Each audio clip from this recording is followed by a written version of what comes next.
Bonjour, aujourd'hui je vais vous parler du manga One Shot Mon frère c'est Otaku de Mimu Oyamada, un seinen publié en 2020.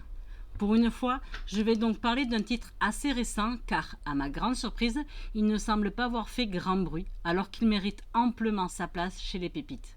Drôle et original, il est d'autant rafraîchissant à lire qu'intéressant à découvrir dans les sujets abordés. Attention toutefois, malgré sa couverture rose et le style très girly, évitez de le donner à des personnes de moins de 16 ans minimum. Ce que j'ai particulièrement apprécié dans cette histoire, c'est que nous suivons le point de vue d'une jeune étudiante universitaire qui, par un concours de circonstances, va se faire embarquer dans le quotidien très particulier de son grand frère. Outre ce que nous annonce le titre, le frère otaku a ses clichés avec ses posters, ses goodies, le plancher quasi couvert de manga. C'est le concept des hikikomori qui est annoncé dès les premières pages. Le terme hikikomori désigne une personne qui ne peut plus sortir de sa chambre, souvent à cause de traumatisme ou de harcèlement. Mais le sujet des hikikomori n'est pas le principal.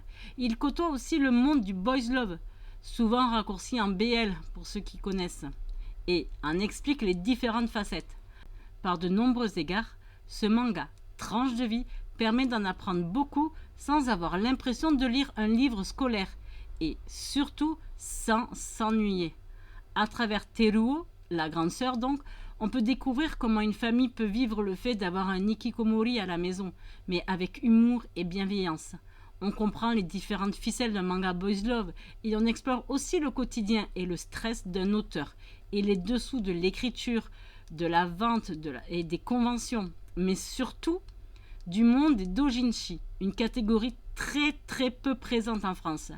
Dernier petit mot de vocabulaire du coup, les doshinji sont des œuvres, des mangas ou autres même, qui sont tout simplement autoproduits. Il n'est pas question ni de qualité, ni de quantité, ni même de thème et sont bien souvent des créations originales et pas des fanfictions comme beaucoup ont tendance à le croire ici. Et pour finir, sachez que ce manga est encore largement disponible à la vente, mais aussi il y a quelques exemplaires en occasion. Alors bonne lecture et à bientôt.